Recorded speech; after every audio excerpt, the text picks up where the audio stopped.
जितने भी युवा हैं, आप लोगों से मैं एक चीज कहना चाहूंगा, अब ये मजाक नहीं चल रहा है, हमारा देश बहुत खतरे में है और जो बुजुर्ग लोग हैं उनकी उम्र हो गई, उन लोगों भी से चाहूंगा कि आशीर्वाद दे युवाओं को और साथ मिले और अपना अनुभव बताएं युवाओं को।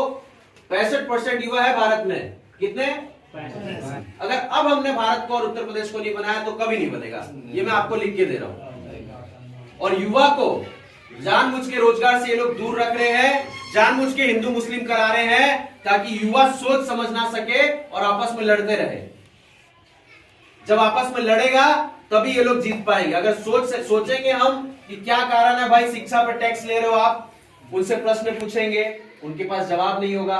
क्या कारण है आप महंगाई इतनी बढ़ा रखे हो? आपने तो स्मृति ईरानी को सिलेंडर लेके घुमाया था अमेठी में, 450 रुपए सिलेंडर था, तो अब 1000 के ऊपर है, आप जवाब दो।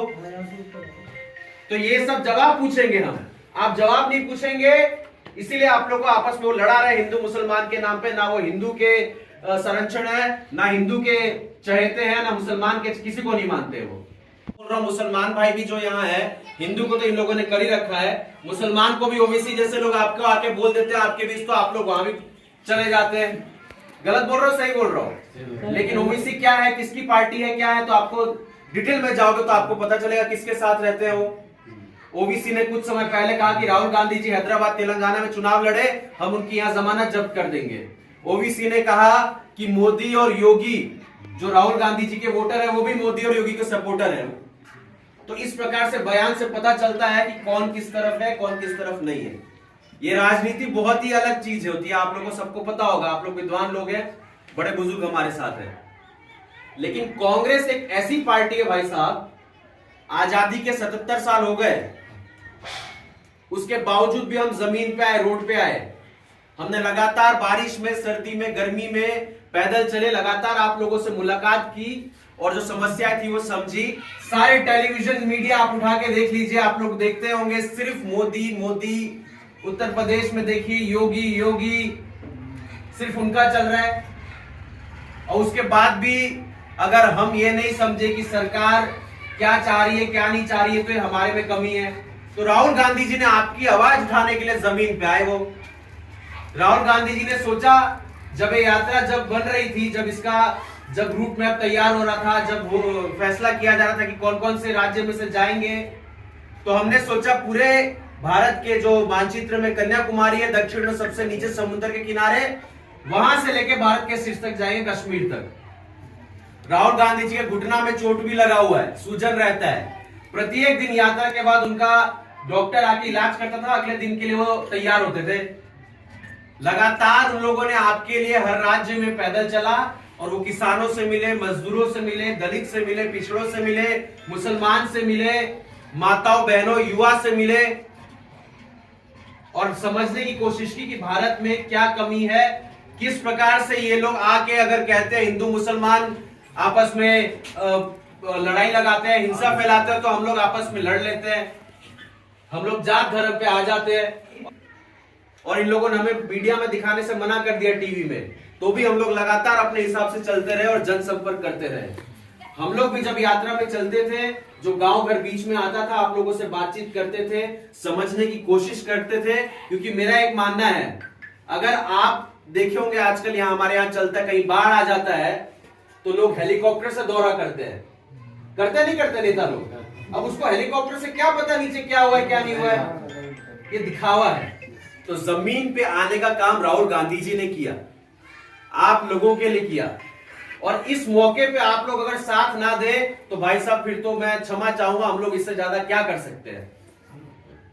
उत्तर प्रदेश में लगातार मैं 46वां जिला मेरा है और राहुल गांधी जी को देख के, उनसे प्रोत्साहन लेके, उनसे इंस्पायर होके 500 गांव से ज्यादा मैं आप लोग के बीच आया हूं। हर एक जगह मैंने पाया, युवा लोग यहाँ पे है जितने भी, उनसे पूछना चाहूंगा, आप लोग को रोजगार की क्या कोई स्थिति दिखती है उत्तर प्रदेश में? आप लोग के यहाँ जो बुजुर्ग लोग हैं, उनके बेटे, उनके नाती और युवा लोग हमारे उत्तर प्रदेश में, सबसे बड़ा सवाल ये है, ये कोई नहीं पूछता है, आप लोग भी कभी नहीं पूछे होंगे, हम लोग कोई नहीं पूछे। 25 करोड़ की जनसंख्या हमारी है, उत्तर प्रदेश की कितनी जनसंख्या है? 25 करोड़। सबसे ज्यादा जनसंख्या वाला प्रदेश हमारा है पूरे भारत में। ठीक है, उसके बावजूद भी आप लोग बाहर क्यों जा रहे रोजगार करने? आप कलकत्ता, दिल्ली, मुंबई, बेंगलोर, गुजरात जा रहे रोजगार करने, क्या कारण है? आपने पूछा अपने आप से कभी? लोगों से बात किया है? नहीं किया है। हम लोगों को जानबूझ के हमारे क्या जिले में क्या कमी है, बदायूं में कंपनी खोली जाए, उत्तर प्रदेश में कंपनी खोली जाए, हमारे लड़के क्यों बाहर जाएंगे काम कर रहे हैं, अपने परिवार से अलग होकर रहेंगे? मेरे को ये पता चला जब मैं कश्मीर था, वहां बेचारा एक अमेठी का लड़का था, पानी पूरी लगाया हुआ था। बताइए, वो अपने घर परिवार से भारत के शीर्ष पे जा रहे हैं, किसी लिए? रोजगार के लिए, रोजी रोटी के लिए, कि उसका परिवार चल सके, उसके बच्चे पढ़ लिख सके। लेकिन कोई ये प्रश्न नहीं पूछता। कोई नेता आ जाए, कोई बड़ा नेता हो, सपा बसपा की बात करे, कोई नहीं पूछेगा कि भाई जिले और प्रदेश में युवाओं को नौकरी दी जाए। सबसे ज्यादा जनसंख्या हमारी है, सबसे ज्यादा लोकसभा सीट हम देते हैं, 80 लोकसभा सीट, उसके बावजूद भी हमें अछूता रखा गया है। और एक और चीज, मैं जगह जगह गया हूं, आप लोग भी बाहर जाते हैं, आप लोग भी देखते होंगे उत्तर प्रदेश और बिहार के लोगों को ऐसा देखा जाता है कि हम लोग कहीं दूर से आए हैं, कहीं अलग है उन लोगों से। होता है नहीं होता कि अरे भाई ये तो उत्तर प्रदेश का है, अरे ये तो बिहार का है, इस प्रकार से गिना जाता है। तो अब समय है, 35 साल से आप लोगों ने कांग्रेस को मौका नहीं दिया उत्तर प्रदेश में। जब बात आती है चुनाव की, आपके बीच हाथी आ जाएगी, मायावती आ जाएगी। माफी चाहूंगा, आपको खराब भी लग सकता है, लेकिन आप दलित होंगे तो आप कहेंगे नहीं भाई मैं मायावती को वोट दूंगा। आप यादव है तो अखिलेश यादव को वोट दे देंगे। होता नहीं होता ऐसा? अच्छा, अभी AIMIM भी आ गई है, झूठ मूठ के वोट काटने के लिए आई है वो। आप लोग कहेंगे मुसलमान है तो उधर चले जाओगे या सपा में चले जाएंगे, लेकिन आप लोग ये नहीं जानेंगे कि 35 साल से कांग्रेस आपके बीच नहीं है और उत्तर प्रदेश का हालत देख लीजिए, कुछ नहीं है यहाँ। लगभग समाप्ति के कगार पे हैं हम। इतने बड़े प्रदेश में 75 जिले, 80 लोकसभा सीटें, गिने चुने शहर हैं, लखनऊ, नोएडा और 4-5 हाथों में, जहां कुछ ठीक ठाक है। हमारे बच्चे पढ़ने के लिए बाहर जाएं, हमारे बच्चे, आप लोग बुजुर्ग जो है दवाई के लिए आप बाहर जाओ। जो मूलभूत सुविधा कही जाती है इंसान के जीवन में, बच्चे के लिए, जब बच्चा होता है उसको शिक्षा चाहिए, जब युवा होता है उसको रोजगार चाहिए, और जब बुजुर्ग हो जाए उसको चिकित्सालय और स्वास्थ्य की सुविधा चाहिए। यही 3 सुविधा ना मूलभूत, यही 3 चीज है ना। जोर से हाँ या ना बोलिए। अरे भाई, बच्चा हो तो उसको शिक्षा दे दो अच्छी, युवा को रोजगार दे दिया जाए, और 50 से ऊपर जो लोग होते हैं जिनकी स्वास्थ्य खराब होती है उसको चिकित्सालय की सुविधा जिले में मिले। और क्या हमारी मांग है? पर ये तीनों चीज में, जैसा हमारे वकील साहब ने बताया, तोमर जी ने बताया, ये जो सरकार है, ये सरकार तीनों चीजों में आप लोगों को खत्म करने की प्रयास कर रही है। शिक्षा, 77 साल आजादी के बाद पहली बार GST लग रहा है। आप लोग पढ़ रहे हैं, 18 रुपया 100 रुपया पे आप लोग सरकार को दे रहे हैं, 18% GST आप लोगों पे, टैक्स आप लोगों पे लग रहा है। और कहां, कौन से प्रदेश में लगा रहे हैं? पूरे भारत में। उत्तर प्रदेश में सरकार और लगा रही है आप पे। 60% लोग यहाँ पढ़े लिखे हैं उत्तर प्रदेश में, 40% लोग साक्षरता से दूर है। अब ऐसे प्रदेश में शिक्षा सस्ती होनी चाहिए कि टैक्स लगना चाहिए? आप बताइए। अच्छा, कोई छोरा ना आए।